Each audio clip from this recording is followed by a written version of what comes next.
He's the only one person who can do all the things himself. ఎవరి మీద depend అవ్వక్కర్లా.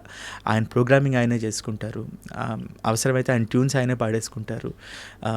ఆయన ఆయన ఆయన దగ్గర నుంచి పుట్టిన పాట ఆయన చేతిలోనే పెరిగి అలా ప్రజల్లోకి వెళుతుంది. అంటే ఎవ్రీ మ్యూజిక్ బిట్ కానీ అవన్నీ నేను దగ్గరుండి చూశాను. ఇన్ఫ్యాక్ట్ నేను చాలా నేర్చుకున్నాను అక్కడ మైక్ ముందు.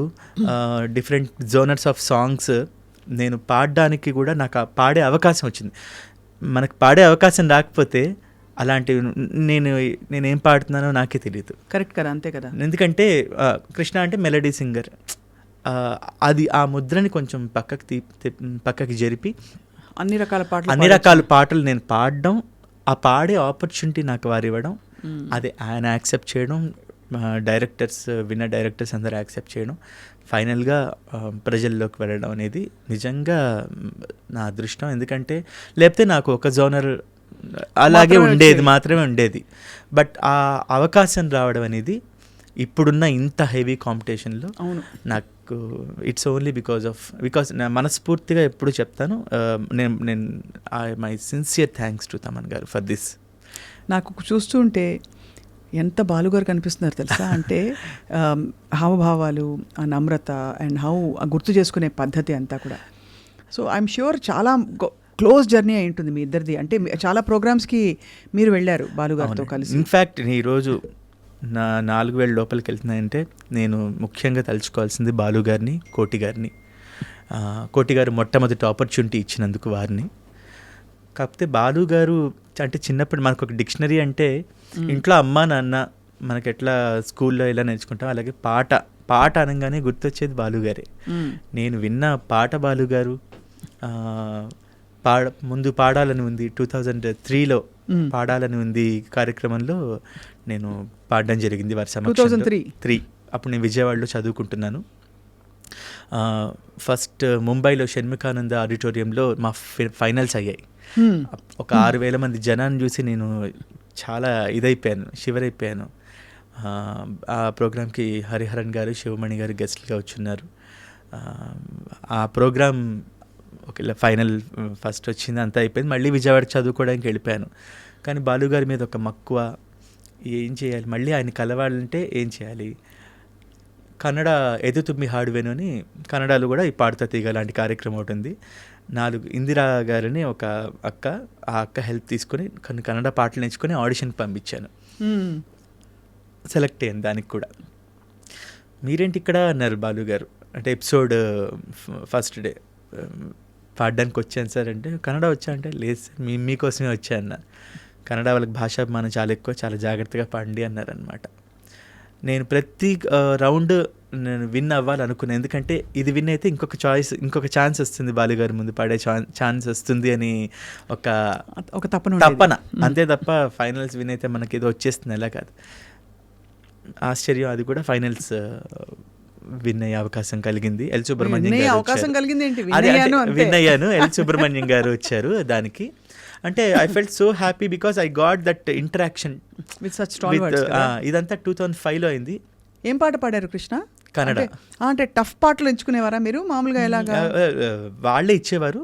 ఫైనల్స్లో సాధనే పరమపద సాధనే పరమసుధా ఇలాంటి పర్వ అనే పాటలు అన్నప్పుడు అసలు బాలుగారే. సో ఇలాంటివన్నీ పాడాను. ఇంకా అక్కడ లలిత గీతాలు ఎక్కువ ఫేమస్, భావగీత అంటారు. యారిగుంటూ యారిగిల్ల బాలెల్ల నేరు బెల్ సంథింగ్ అలాంటి లలిత గీతాలు ఇలాంటివన్నీ పాడడం జరిగింది. ఇదంతా అయిపోయి మళ్ళీ విజయవాడ రావడం జరిగింది. ఇంకా జాబ్ రీత్యా హైదరాబాద్ వద్దాము అని డిసైడ్ అయ్యాను. మళ్ళీ జాబ్ ఏమిటి? నేను సింగర్ అవుదామని హైదరాబాద్ రాలేదు, విజయవాడలో ఉండేవాడు నేను. అవును, బట్ మరి హైదరాబాద్ వచ్చేసి వేరే ఉద్యోగం కోసం వచ్చాను. అంటే I need to support my family. Obviously కదా. పాట పద్యం అన్నీ మనకి ఎంతవరకు హెల్ప్ చేస్తుందో మనకు తెలియదు. సో వీఆర్ ఫ్రమ్ ఏ లో మిడిల్ క్లాస్ ఫ్యామిలీ. మాకు కష్టం కలిగించి కూడా మా అమ్మ నాన్నలు మమ్మల్ని జాగ్రత్తగా పెంచారు, కానీ వాళ్ళు పాపం కష్టాలు పడ్డారు, అది నాకు తెలుసు. సో అందుకని విజయవాడలో ఉంటే దానికన్నా హైదరాబాద్లో ఇంకొంచెం ఎక్కువ జీతం వస్తుందనే ఉద్దేశంతో, లేదా కొంచెం టెక్నికల్గా ఇక్కడ ఏదైనా నేర్చుకొని ఇక్కడ అవుదామనే ఉద్దేశంతో నేను హైదరాబాద్ రావడం జరిగింది. బట్ అనుకోకుండా రెడ్ ఎఫ్ఎంలో ఆర్జేగా జాబ్ వచ్చింది. I'm very much thankful to అప్పుడు ఎస్ఎఫ్ఎం, తర్వాత రెడ్ ఎఫ్ఎం. సో అక్కడ నాకు పార్ట్ టైం జాబ్ వచ్చింది. అండ్ ఇక్కడ నేను ముఖ్యంగా చెప్పుకోవాల్సింది శ్రీ కోటి గారిని. కోటి గారిని అక్కడే కలవడం జరిగింది. అంటే నేను ఒక ఇంటర్వ్యూకి వెళ్తున్న దగ్గరలోనే కోటి గారు ఆఫీస్ ఉందని తెలిసింది. అప్పుడే వారు గోపి గోడ మీద పిల్లి అనే సినిమా తీస్తున్నారు. సో ఇలా నా పేరు శ్రీకృష్ణ అండి, ఇలా పాడుతూ ఉంటాను అంటే, నోటేషన్ పాడతావా అన్నారు. నాకు సరిగ్గా రాదు కానీ వచ్చు అని చెప్పేసా. అంటే రాదు అంటే మళ్ళీ పక్కకు పెట్టేస్తారేమోనని ఏదో అన్నారు, నాకు ఇంకా గుర్తు. తనన్న తరణన్నా తననాన తరణన్నా తననా తరణన్నా ఒకసారి రిపీట్ చేయన్నారు అనమాట. పాడాను. సా సా సా నిసరి గారి సా సా సా నిసరి గారి సా సా సా నిసరి మగారి సా, ఏదో నోటేషన్ బాగుంది. నా దగ్గర ఫ్రీలాన్స్గా పనిచేస్తూ బయట పాడుతూ ఉంటావా, హ్యాపీగా పని చేయడం అన్నారు. అనుకోకుండా పాడే అవకాశం వచ్చిందే అని ఉదయం 8 to 9, ఈవినింగ్ 8 to 9 ఎఫ్ఎంలో జాబ్. ఈ మధ్యలో కోటి గారి దగ్గర. సో సంగీతంతో బంధం అలా ఏర్పడింది. అలా వచ్చేసింది. ఇక్కడ పాటలు వేసుకుంటూ అక్కడ పాటలు పాడు. అవును, అంతేగా, అంతే. సో అలా స్టార్ట్ అయింది. కానీ 2003-05 విన్నింగ్ తర్వాత కుప్పలు తప్పలుగా అవకాశాలు వచ్చేలేదా? లేదు, ఒకే ఒక ఆపర్చునిటీ వచ్చింది ముహూర్తం అనే సినిమా కోసం. బికాజ్ పాడాలన్నది కార్యక్రమానికి వర్క్ చేసిన ఆర్ట్ డైరెక్టర్ గారు ముహూర్తం అనే ఫిలింకి రవి గారిని, ఆర్ట్ డైరెక్టర్ రవి గారు, వారు ఆ ఫిలింకి డైరెక్ట్ చేసినప్పుడు విజయవాడ నుంచి హైదరాబాద్ వచ్చి ఆ ఒక్క పాట పాడి వెళ్ళిపోయాను. బట్ నేను హైదరాబాద్ వచ్చిన తర్వాత 2008లో రిలీజ్ అయింది అనమాట ఆ సినిమా. సో ఆ తర్వాత నాకు ఆపర్చునిటీస్ రాలేదు. ట్రై చేసుకోలేదు కూడా. తీసుకోండి, నా పాట వినండి, నా క్యాసెట్ వినండి. ఇక్కడ ఒక సముద్రం ఆల్రెడీ ఉంది హైదరాబాద్లో. అండ్ నేను సింగింగ్ అనుకొని రాలేదు. My main motto is to support my family. Because మా తమ్ముడు చదువుకుంటున్నాడు, మా చెల్లి, నేను, ముగ్గురా మీరు? మా తమ్ముడు, మా చెల్లి, అమ్మ, నాన్న, నేను, మా బామ్మగారు, మేము అందరం ఉండేవాళ్ళం. కృష్ణ అంతా బాగా పాడతారా అందరి ఇంట్లో? మా ఇంట్లో ఎవరు పాడరు యాక్చువల్లీ, కానీ నాన్నగారు కూన్ రాగాలు అప్పుడప్పుడు తీస్తూ ఉంటారు. మా ఇంట్లో అమ్మగారు పాడరా? మామూలుగా అమ్మ నుంచి నేను నేర్చుకున్నాను చిన్నప్పుడు, అమ్మ పాడి అని అంటారు అందరూ. అమ్మ ద్వారానే నేర్చుకున్నా. అమ్మ పాడడం రాదు, కాకపోతే అమ్మ దగ్గరుండి. మా ఇంట్లో ఉదయం నా టైం స్టార్ట్ అయ్యేది మార్నింగ్ 6 o'clock ఆల్ ఇండియా రేడియోతో. నాదస్వరం, భక్తిరంజని. మా ఇంట్లో 6 o'clock అందరం లేవాలి. మా అమ్మ ఇల్లు చిమ్మడం, చిన్న ఇల్లే, బట్ నాదస్వరం అంతా వార్తలు, మన సంస్కృతంలో వార్తలు, పాటలు, ఇవన్నీ కూడా రేడియోతోనే స్టార్ట్ అయింది. ఇక్కడ I want to thank all India radio. Because నా 6th, 7th క్లాసెస్ నుంచి ఆల్ ఇండియా రేడియోలో మంజులూరి కృష్ణకుమార్ గారిని, వారు నాకు లెటర్స్ చదివే అవకాశం, వ్యాసాలు చదివే అవకాశం, ఇవన్నీ ఇచ్చారు. కాంట్రాక్ట్స్ సాంస్క్రిట్ స్టూడెంట్గా తెలుసు. అంటే కాంట్రాక్ట్ వేసి దానికి మిమ్మల్ని ఆ పాత్రకి ఆ రోజు రికార్డింగ్ ఉన్న రోజు వెళ్ళాలి.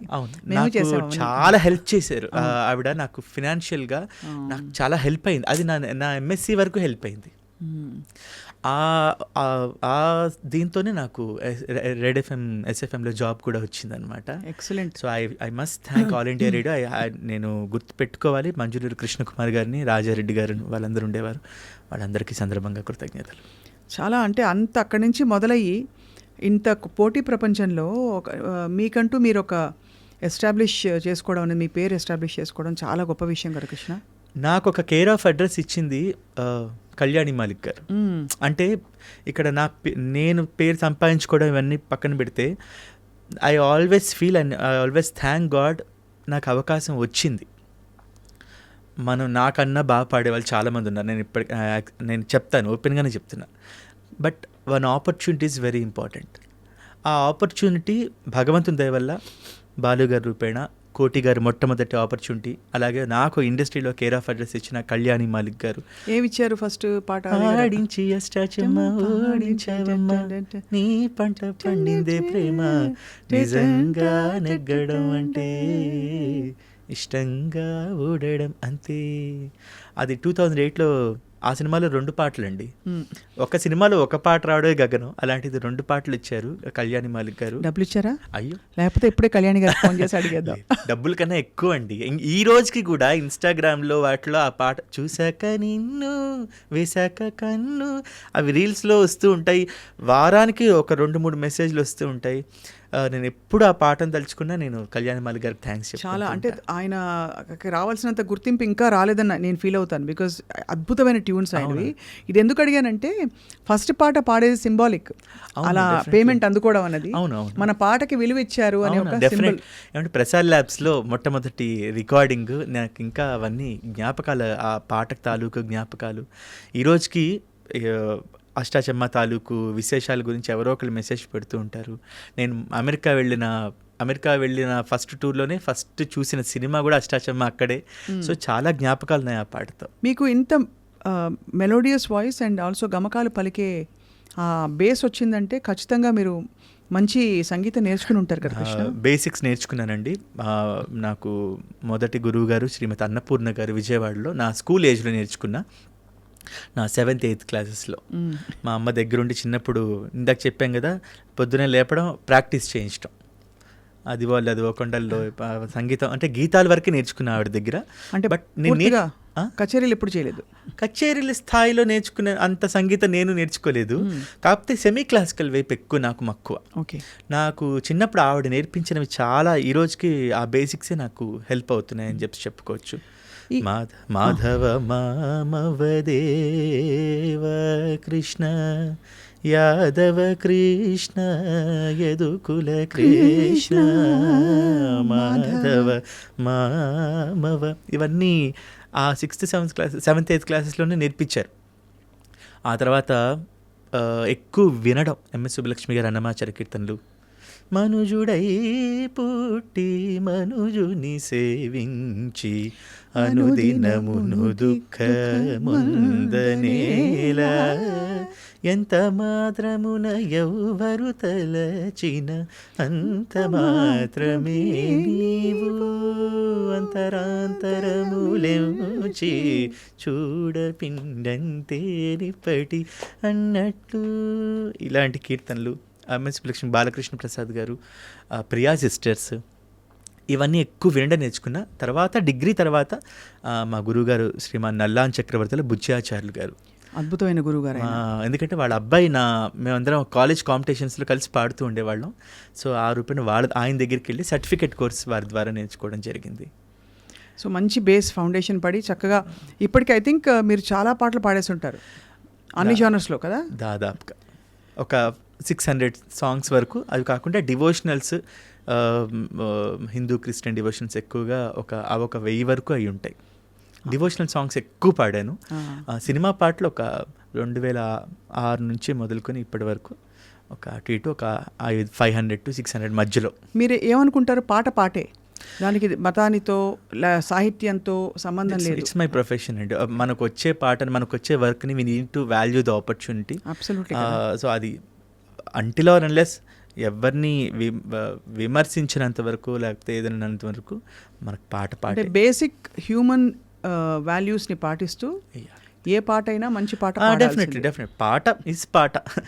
ఇప్పుడు నేను ఈ పాట పాడను అనేంత రేంజ్లో నేను ఎప్పుడూ లేను. అండ్ అలాంటి ఇది కూడా రాలేదు. నాకు వచ్చే పాటలన్నీ కూడా నేను అడిగి వచ్చినవి ఉన్నాయి.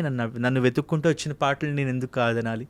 అలాంటి I value that opportunity. So బాగా మీకు టఫ్ అనిపించిన పాట ఏది కృష్ణ? అంటే